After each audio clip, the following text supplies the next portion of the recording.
Então, nós vamos estar aqui apresentando, falando nesta noite, ou estagiando com Jesus em 4 montes, né? Jesus, especialmente, ele passou em 4 montes. Primeiro, monte da tentação. Segundo, monte da transfiguração. Terceiro, monte Gólgota. E quarto, monte de Sião. Monte de Sião ainda está por acontecer. Nós temos na Bíblia o exemplo, nós temos a explicação, nós temos a aplicação, nós temos bem relatado o que significa monte de Sião. Então eu queria convidar vocês para nós navegarmos ou caminhar com Jesus nesses 4 montes, tá? Primeiro monte, monte da tentação. Esse monte, um lugar bastante, o deserto, um lugar bastante inóspito, ficava no deserto da Judeia, onde a vida ali era de muito calor. E se você quiser visitar esse monte e ir a Jerusalém, você tem que ir em Jericó. De Jericó se avista, portanto, o monte Gólgota, o monte da tentação, o monte da tentação. Esse monte da tentação, a Bíblia relata em Mateus, em Marcos, em Lucas, né? Este momento que Jesus passou nesse lugar. Foram 40 dias de jejum e oração que Jesus passou no monte da tentação. Nesse momento, esse monte, eu chamo esse monte, momento privado, momento privado. Deus e eu, ou eu e Deus, né? Jesus e ele, naquele momento chamado monte da tentação. Nesse monte, Jesus foi provocado, ele foi testado, foi confrontado, foi assediado, foi-lhe feita ofertas, ofertas e mais oferta, mas ele, nesse monte, ele teve uma prova, a prova da resistência, a prova da resistência, Jesus passou nesse monte. Foi nesse monte que Jesus tirou as suas credenciais, tá? As suas credenciais de quem é Deus, de quem é filho de Deus e que tem todo o poder de tirar o pecado do homem, né? Foi nesse monte que Jesus provou que ele é um profeta maior do que Moisés. Foi neste monte que Jesus provou que ele é um sacerdote superior à ordem de Melquisedeque ou à ordem de Arão, né?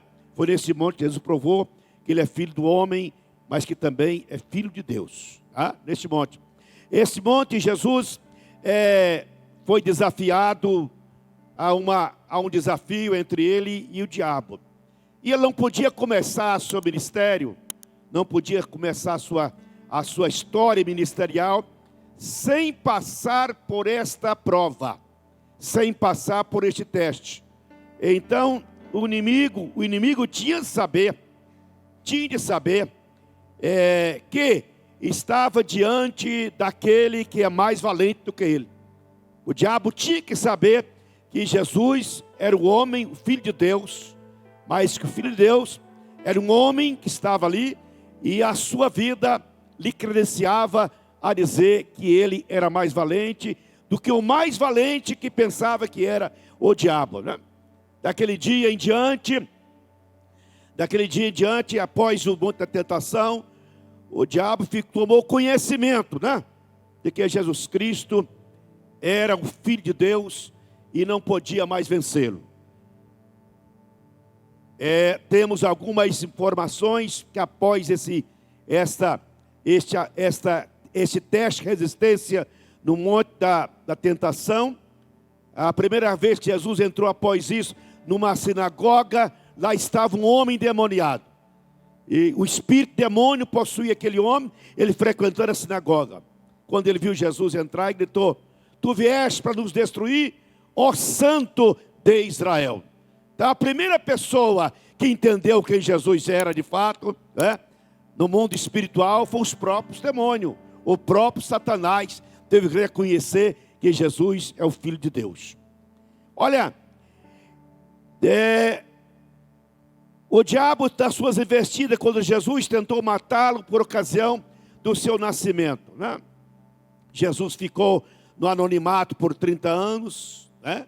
E depois disso, Jesus então ele veio começar o seu ministério, e a primeira prova foi a prova de resistência. A prova de resistência, Jesus venceu com as seguintes palavras: nem só de pão viverá o homem, mas de toda a palavra que procede da boca de Deus. Segunda expressão que Jesus venceu foi essa: não ponha o Senhor em prova. E terceira arma que Jesus exerceu contra a investida do inimigo foi essa: pois está escrito, adore o Senhor, o seu Deus, e só a Ele preste culto. Com essas palavras, com essas armas, Jesus colocou o diabo em retirada e tornou público no mundo espiritual quem ele era. Ele estava tornando público no mundo espiritual quem ele era. Com essas palavras, estava dizendo para o mundo espiritual, para as potestades malignas e todo o poder diabólico, que aqui acaba-se de chegar aquele que é mais do que vencedor, aquele que é o mais valente. Olha, o que era impossível, o que era possível sim, o homem vencer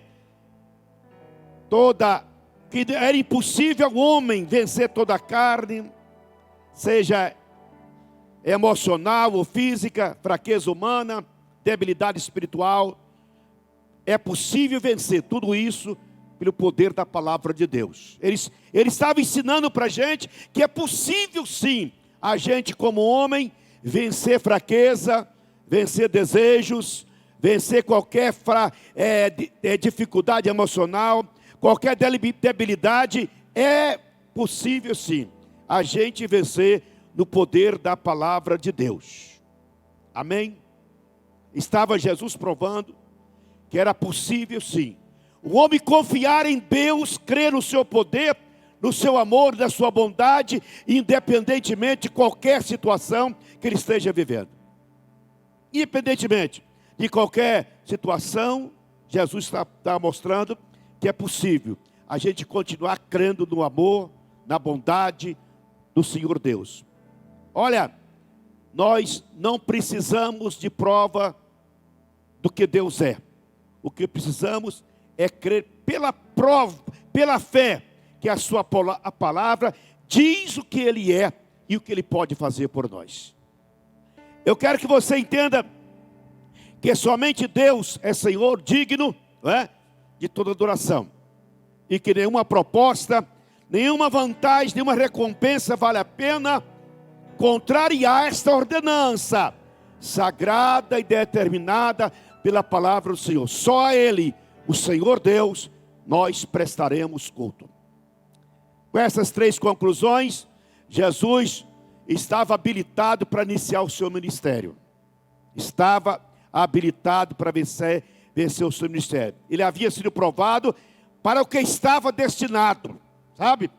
Ele prevaleceu contra todas as tentativas e tentações do diabo, que estava acostumado a destruir, a matar e a roubar do homem a sua capacidade de ser uma pessoa vencedora e capaz de renunciar às benesses deste mundo em favor do servir a Deus. Ele estava declarando que daquele dia em diante estava decretado, ele prevaleceu, e todos aqueles que vivessem conforme a sua vontade, a sua palavra, o seu poder, também haveria de prevalecer contra toda tentativa, toda investida e toda fraqueza da vida espiritual. Estava declarando capaz de suplantar toda a fraqueza da carne, do espírito e da mente. Se Jesus venceu o monte da tentação, nós também podemos vencer. Olha, a Bíblia recomenda resistir o diabo e ele fugirá de vós. Irmãos, quero que você tenha consciência que no mundo espiritual, todos nós temos que ter essa prova de resistência no monte da tentação. Nós, certamente, seja no começo da fé, no meio da fé, em algum momento, a gente é tentado, a gente é insultado, a gente é provocado, a gente é confrontado, a querer entregar os pontos, a querer desistir, a querer recuar, a querer aceitar propostas inconvenientes, a querer aceitar banquetes que o mundo oferece. Mas é neste momento que a gente tem que provar o que nós queremos, o que nós somos, para onde nós iremos. Jesus venceu o monte da tentação. Segundo monte que nós encontramos aqui é o chamado Monte da Transfiguração. E esse monte está lá em Mateus 17, 1 e 8, Marcos 9, 2 e 13, Lucas 9, 28, onde conta que Jesus subiu neste monte, e neste monte subiu ele, Pedro, Tiago e João, e naquele monte ele transfigurou, e as suas vestes tornaram uma veste resplandecente, uma veste branca e resplandecente, e ao lado de Jesus apareceu Moisés e apareceu também Elias. Diz a Bíblia que Elias e Moisés conversavam com Jesus.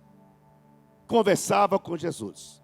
Eu não quero fazer algumas conjecturas, não quero fazer algumas informações, o que Elias falava para Jesus e nem o que Moisés falava para Jesus. Eu posso imaginar do que Jesus ouviu desses dois homens.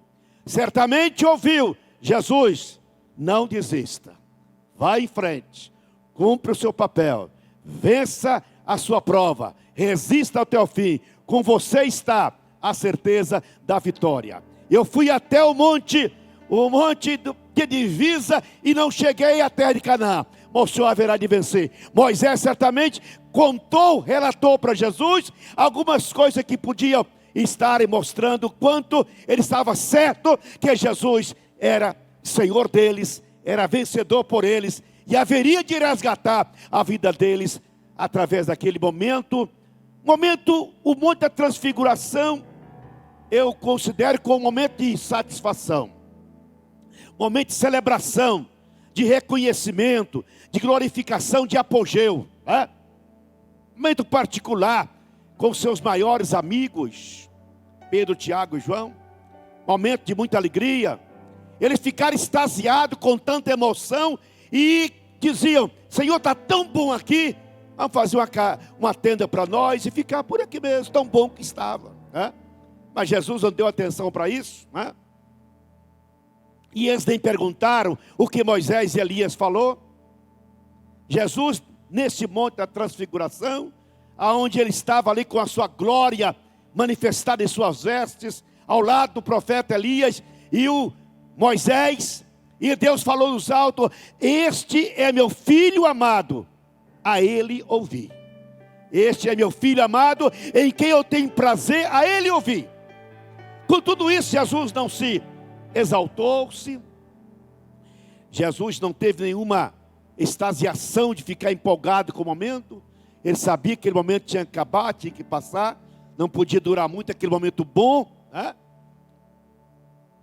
Aí Deus, na sua imensa graça e misericórdia, ele reagiu no monte de transfiguração assim: não conte para ninguém o que vocês viram, espere acontecer. Não conte para ninguém, espere acontecer, depois vocês contem. E de fato, Pedro, Tiago e João nunca falaram sobre isso, só vieram falar depois que Jesus foi assunto aos céus. Nem eles entenderam, Pedro, Tiago e João, na verdade, eles não entenderam o que estava acontecendo. Eles não conseguiam entender.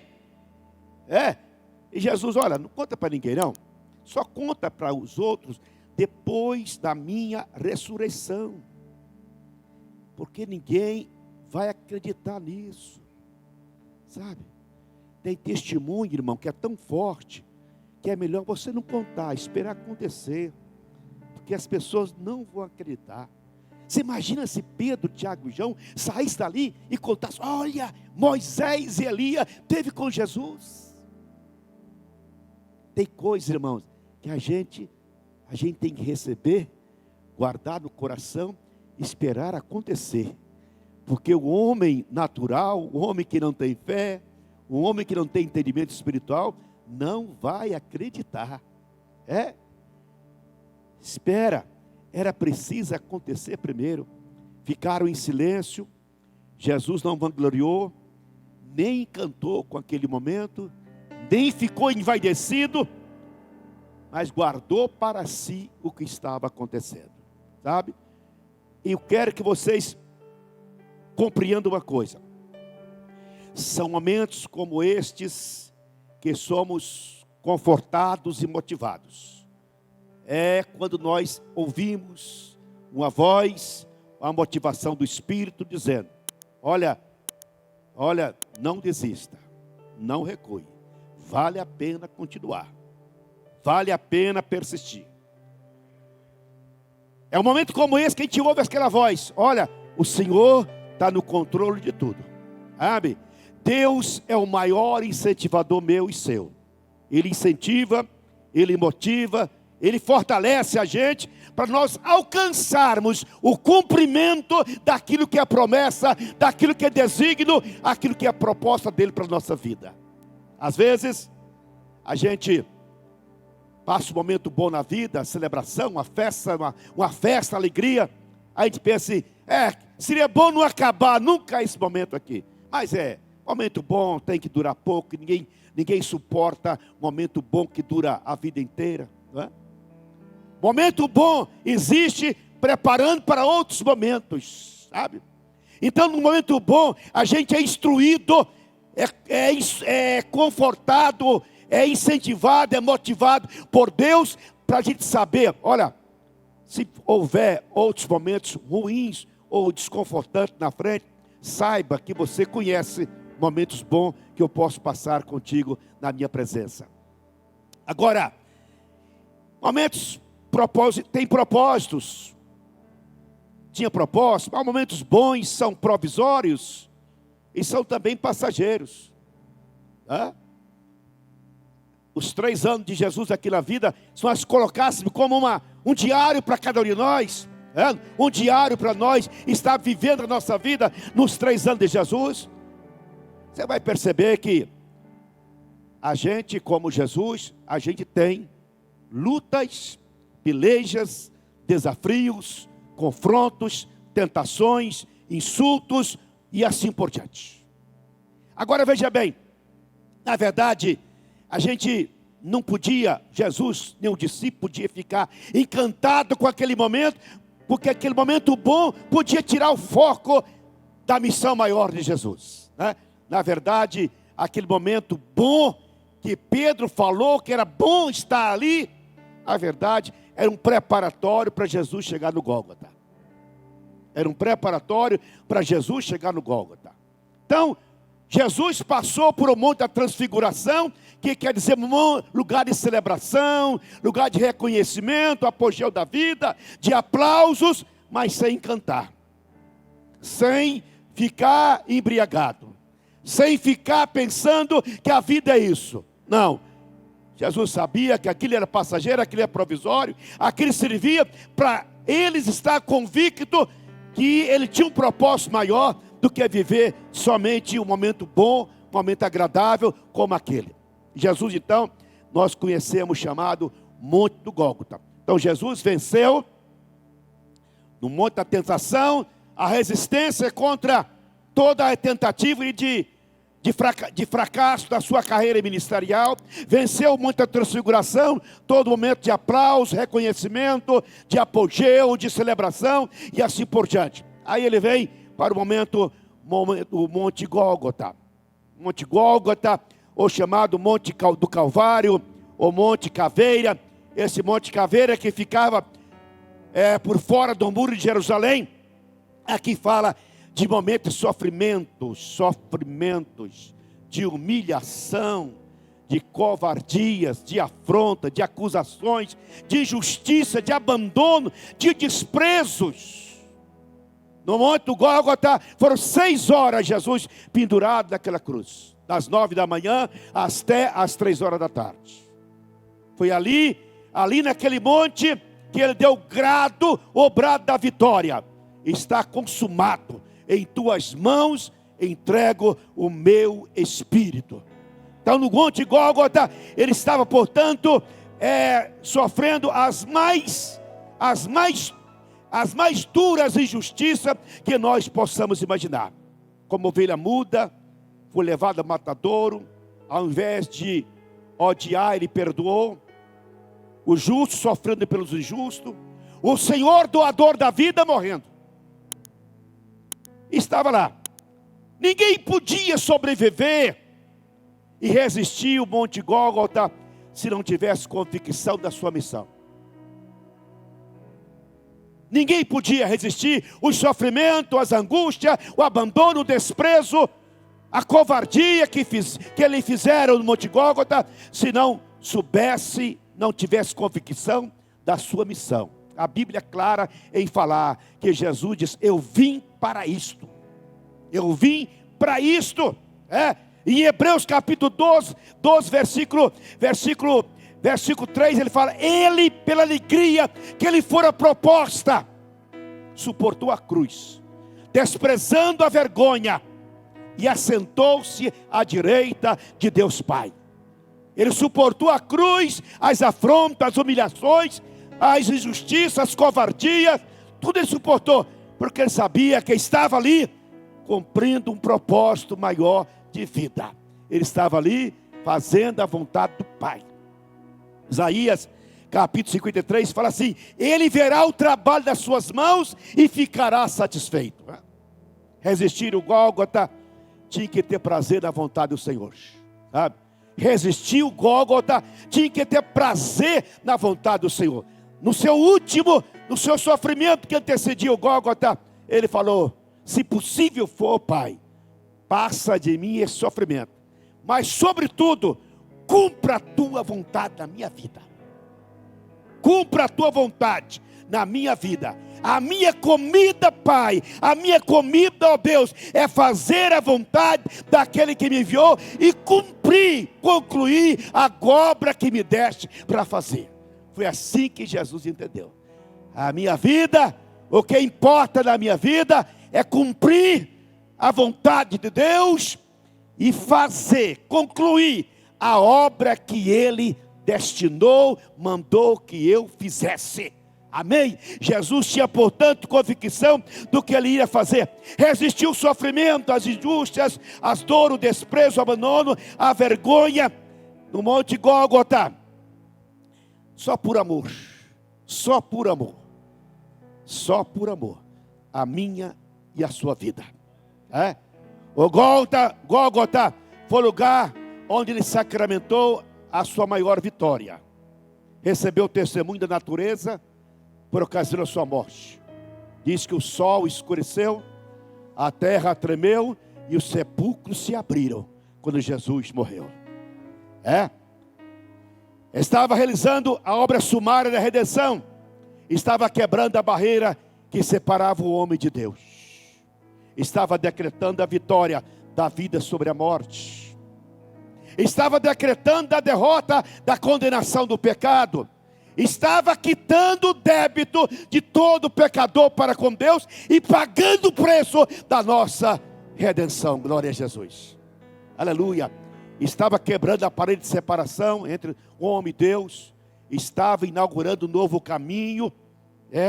Estava esmagando a cabeça de Satanás debaixo dos seus pés, cumprindo a vontade do Senhor Deus. Amém? Jesus venceu no Monte Gólgota. Jesus venceu no Monte da Transfiguração. Jesus venceu no Monte da Tentação. Cada um desses montes, a gente tem que ter uma compreensão. A gente passa por essas etapas da vida, aprendendo com Jesus como a gente vencer cada momento da nossa existência. Muito bem. Aí vem o último monte, Monte Sião. Hebreus capítulo 12, versículo 22, diz assim: mas vocês chegarão ao Monte Sião, a Jerusalém celestial, a cidade do Deus vivo. Chegarão aos milhares de anjos em alegre reunião, a igreja dos primogênitos, cujo nome estão escrito no livro dos céus. Esta reunião se dará no Monte Sião. Zacarias, capítulo 8, versículo 3, o profeta Zacarias profetizava também sobre o Monte de Sião, né? E ele deixou a seguinte registro para nós, né? Estamos deleitando na sua gloriosa profecia. Zacarias 8:3, fala assim: assim diz o Senhor, estou voltando para Sião, e habitarei em Jerusalém. Então Jerusalém será chamada cidade da verdade, e o monte do Senhor dos exércitos será chamado monte consagrado. Amém? Agora é interessante que o salmista Davi, escrevendo sobre este monte, ele falou assim para a gente, ó, é o significado do monte de Sião. Salmo 15, ele fala: aquele, Senhor, quem habitará no teu santuário? Quem poderá morar no teu santo monte, monte de Sião? Aí diz: aquele que é íntegro em sua conduta e pratica o que é justo, que de coração fala a verdade e não usa a língua para difamar, nenhum mal faz ao seu semelhante, não lança calúnia contra o seu próximo, que rejeita quem merece desprezo, mas honra os que temem o Senhor, que mantém sua palavra mesmo quando sai prejudicado. Aí eu vejo uma expressão tremenda para nós estarmos observando, que se encontra em Apocalipse capítulo 19. Capítulo 19 de Apocalipse, nós encontramos este monte de Sião tendo um acontecimento especial. Veja bem o que está escrito em capítulo 19 de Apocalipse, versículo 11 e diante. Vi os céus abertos, diante de mim um cavalo branco, cujo cavaleiro chama fiel e verdadeiro. Ele julga e guerreia contra a justiça. Seus olhos são com chama de fogo. Em sua boca há muitas coroas, e um nome que só ele conhece. Ninguém mais está vestido com manto tingido de sangue, e o seu nome é Palavra de Deus. Os exércitos do céu o seguiam, vestidos de linho branco e puro, montado em cavalos brancos. De sua boca saiu uma espada afiada, com a qual ferirá as nações, e ele governará com cetro de ferro. Ele pisa o lagar do vinho do furor da ira de Deus Todo-Poderoso, e em seu manto, em sua coxa está escrito: Rei dos Reis, Senhor dos Senhores. Aleluia, glória a Jesus. Mas eu preciso observar com vocês ainda uma coisa. O monte de Sião é o monte da vitória, o monte da glorificação, o monte da nossa redenção. No Salmo, no Isaías capítulo 12, nós temos uma expressão do profeta, ações de graça do profeta. Aí ele fala bem assim para a gente: naquele dia você dirá: eu te louvarei, Senhor, porque estavas irado contra mim, mas a tua ira desviou-me e tu me consolaste. Deus é a minha salvação, terei confiança e não temerei. O Senhor, sim, o Senhor é minha força e meu cântico, Ele é a minha salvação. Com alegria vocês tirarão águas da fonte da salvação. Naquele dia vocês dirão: louve o Senhor, invoque o seu nome, anuncie entre as nações os seus feitos, e façam-nas saber que o seu nome é exaltado. Cantem louvores ao Senhor, pois Ele tem feito coisas maravilhosas. Sejam elas conhecidas em todo o mundo. Gritem bem alto e cante alegria, habitante de Sião, pois grande é o Santo de Israel no meio de vocês. Pois grande é o Santo de Israel no meio de vocês. Meus irmãos, um dia nós vamos descer com Jesus no Monte Sião.